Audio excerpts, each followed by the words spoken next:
Budget নিয়ে কথা বলার দরকার নেই। আপনারা আজকে ডেইলি স্টার পত্রিকাটা ফ্রন্ট পেজটা দেখবেন। ফ্রন্ট পেজটা দেখলে দেখবেন যে একটা বিশাল হাতি, সে আপনার কতগুলো সাধারণ কৃষক, শ্রমিক, মেহনতি মানুষের উপরে উঠে বসে আছে। আর সেই হাতি আপনার বিদেশ থেকে ঋণ নিচ্ছে, আর সেই সঙ্গে আপনার উড়োজাহাজে করে টাকার নিয়ে পাচার করে দিচ্ছে। এরপরে আপনার ভ্যাট ট্যাক্সের চাপে পড়েছে, আপনার করাপশন, দুর্নীতি হচ্ছে, তার ক্রোকোডাইল কুমির, তার নিচে আপনার লুকিয়ে আছে ব্যাংক ডিফল্টার্স। খুবই চমৎকার একটা কার্টুন।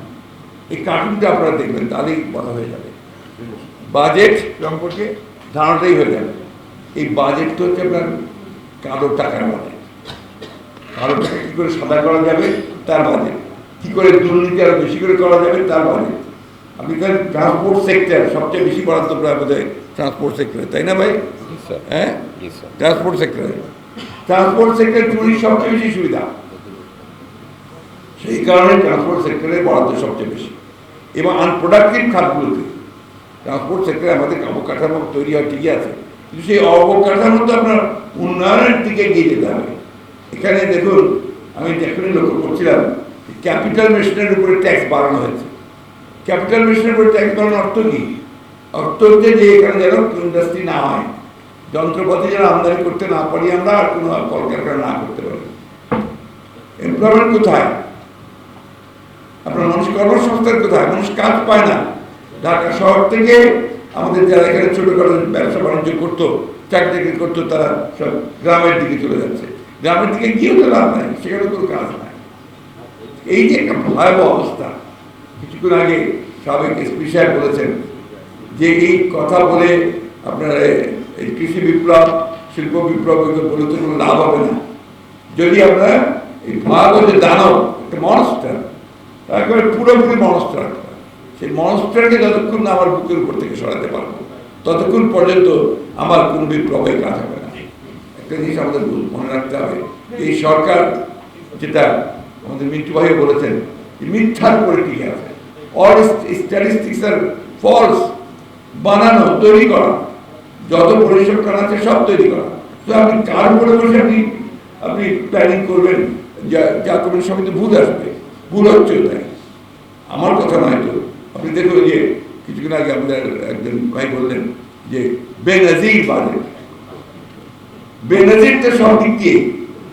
এখন বেনজির আমাদের পুলিশ অধিকর্তা ছিলেন, তিনি আমাদের সাবেক পুলিশ কর্তা, র্যাবের ডিজি ছিলেন, তিনিও যা ঘটিয়েছেন তাও বেনজির।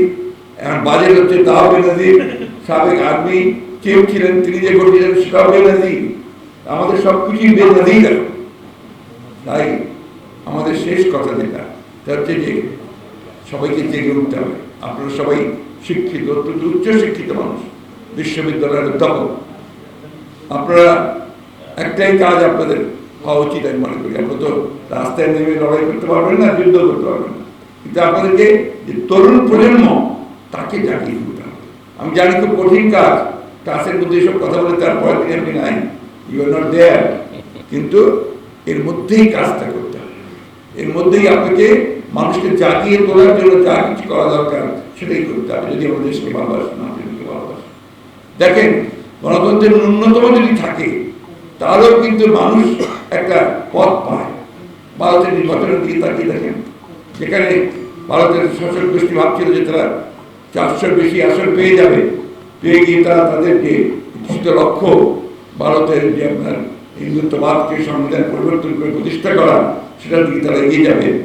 ভারতের মানুষ কিন্তু এই নির্বাচনের মধ্যে দিয়ে তাদের রুখে দিয়েছে, এইটাই হচ্ছে আপনার গণতন্ত্রের লাভ। এটাই হচ্ছে আপনার সত্যিকার অর্থেই ইনস্টিটিউশন ডেভেলপ করার লাভ। একটা নির্বাচনের ইনস্টিটিউশন আছে সেখানে, আমাদের সব কিছু ভেঙে দিয়েছে, কিচ্ছু রাখেনি।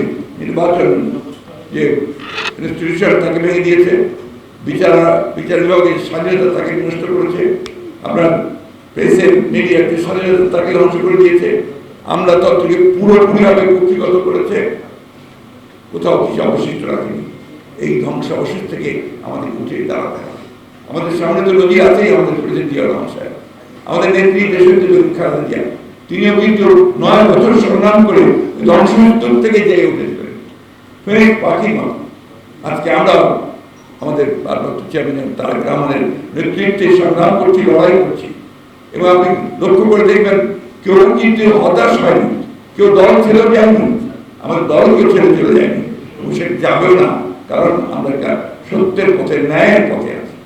আজকে সেই জন্যই আমার যে এই সেমিনারের শেষে আমার যে আবেদন, শহীদ প্রেসিডেন্ট জিয়া রহমানকে স্মরণ করে তার আদর্শকে বাস্তবায়িত করতে হলে দেশনেত্রী বেগম খালেদা জিয়া যে পতাকা তুলে ধরেছিলেন, জাতীয়তাবাদের বাংলাদেশী জাতীয়তাবাদী যে পতাকা জিয়া রহমান কাছ থেকে পেয়েছিলেন, সেই পতাকাকে তারেক রহমান সাহেব তুলে ধরেছেন। আমাদের দায়িত্ব হবে সেই পতাকা যেন প্রতিষ্ঠিত করতে পারি, মানুষকে জাগিয়ে তুলতে পারি এবং দানবকে উৎখাত করে সত্যিকার অর্থে জনগণের সরকার, জবাবদিহিতামূলক সরকার আমরা প্রতিষ্ঠা করতে পারি। এটাই হলো আমাদের লক্ষ্য। ধন্যবাদ।